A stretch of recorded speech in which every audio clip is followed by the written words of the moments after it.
Muy bien. En la pancreatitis crónica, ¿qué es lo que ocurre? ¿Cuál es el fenómeno? ¿Cómo lo explicamos dentro de lo que es la fisiopatología?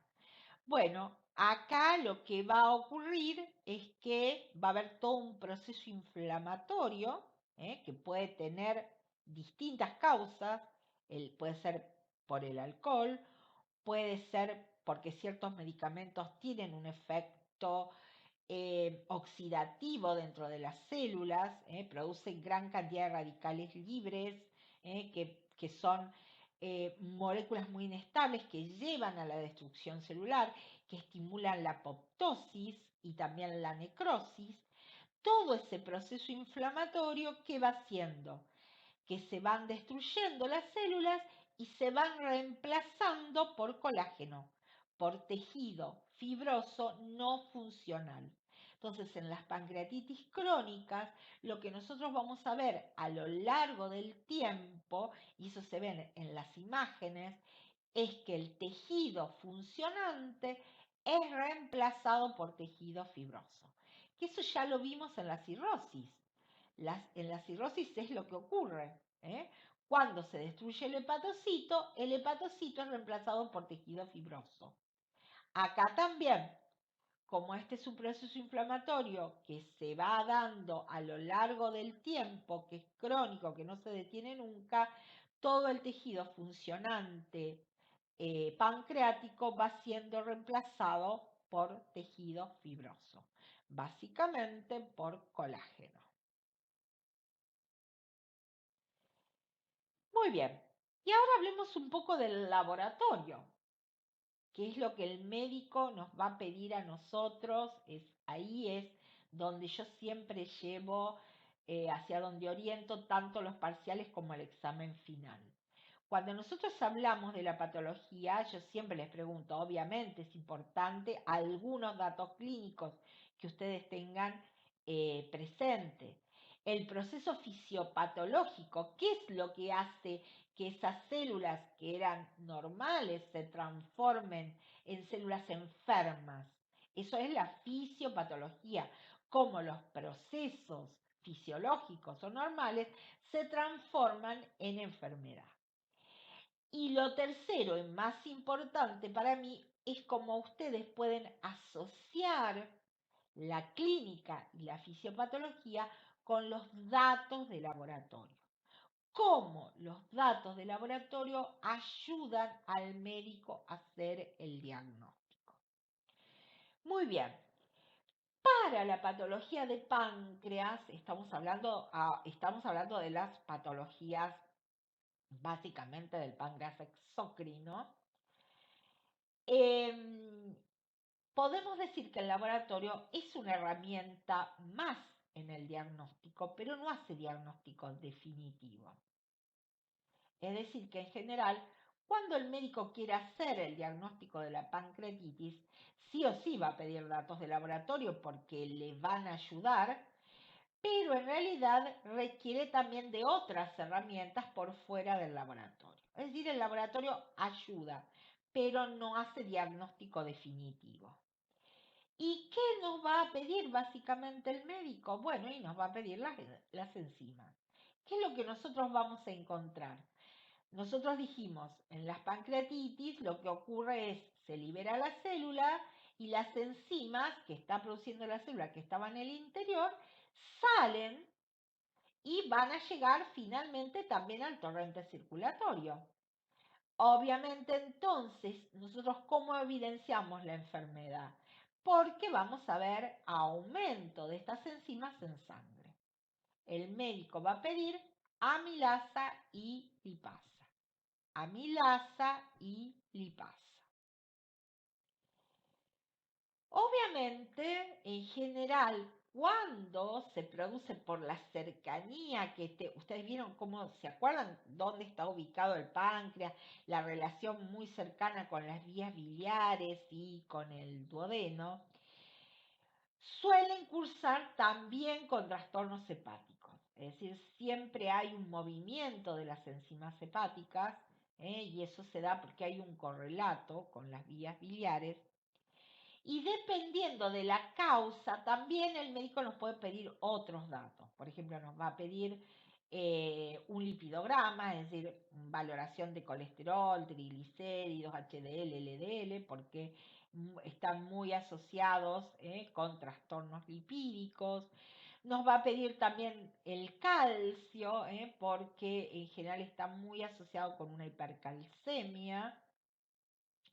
Y obviamente nos va a pedir marcadores inflamatorios. Hoy en día, en este siglo XXI, el marcador inflamatorio por excelencia es la PCR. La PCR ultrasensible es un gran marcador y un gran indicador de que hay proceso inflamatorio. ¿eh? Si no contamos con la PCR, bueno, la erito también es mucho más inespecífica, pero también puede ayudar al diagnóstico de la patología. Muy bien, entonces, resumiendo, vamos lo mismo. ¿Qué vamos a valorar?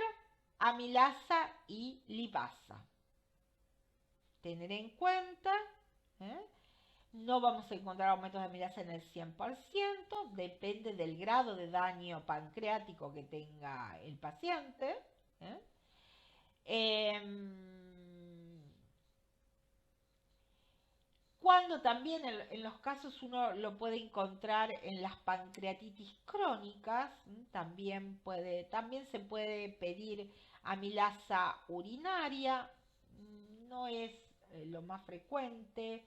En realidad no todos los métodos de laboratorio son aptos para medir amilasa urinaria, no es un dato, pero se puede hacer.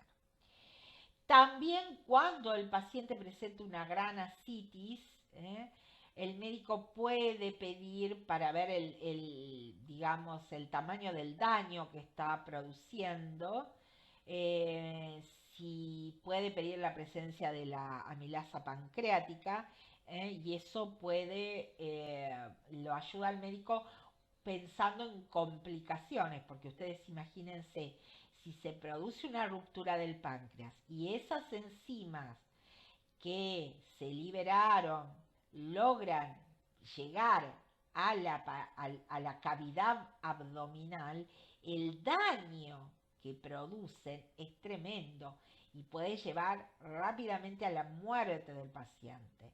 Entonces muchas veces el médico nos va a pedir el líquido peritoneal para ver si no se le está complicando esa pancreatitis con ruptura del páncreas y llegada de líquido pancreático a la cavidad abdominal, o a veces también puede comprometer a los pulmones. Por eso lo puede pedir también en líquido pleural. Bueno, y la otra enzima es la lipasa.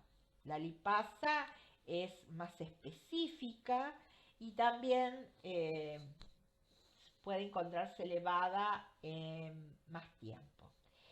En general, los médicos piden las dos, amilasa y lipasa. La otra patología es el cáncer pancreático. En general, cuando el médico va a pensar en una pancreatitis aguda o crónica, o cuando va a pensar en un cáncer de páncreas. Bueno, depende de la edad del paciente. Es decir, nosotros sabemos que el cáncer como patología tiene mayor prevalencia a mayor edad.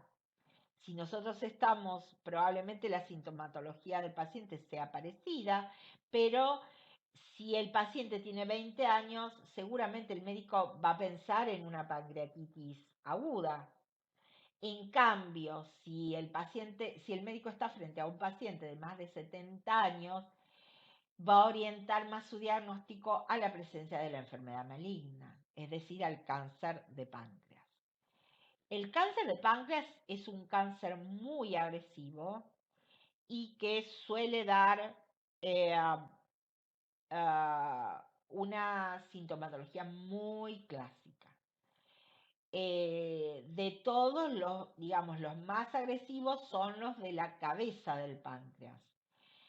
¿Qué es lo que va a ocurrir en estos casos? En la medida que el tumor aumente, el tumor comienza a comprimir las zonas cercanas, por lo tanto también comprime el colédoco, también tiene una acción sobre el duodeno, entonces muchas veces tiene una sintomatología que es muy clásica. ¿Cuál es el problema del carcinoma de páncreas? Que cuando aparece la sintomatología, en general ya es un tumor de un tamaño, por decirlo de alguna manera, interesante. Por lo tanto, es muy agresivo, crece muy rápidamente y tiene muy mal pronóstico. En general, cuando uno ve a un paciente en el laboratorio con un carcinoma de páncreas, suele ser muy característico cuando ustedes ven el suero, ¿eh?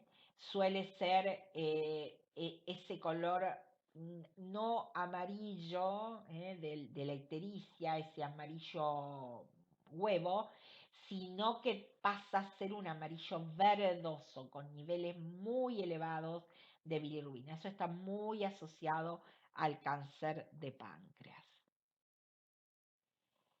Muy bien. Bueno, algunos síntomas del cáncer de páncreas, la ictericia, bueno, esto que ya es característico, el dolor abdominal, muchas veces en la parte media de la espalda. Recuerden que el páncreas vieron que se encuentra, digamos, en la zona media en el abdomen. Si, por ejemplo, aparece diabetes, recuerden que el páncreas también tiene su función endocrina.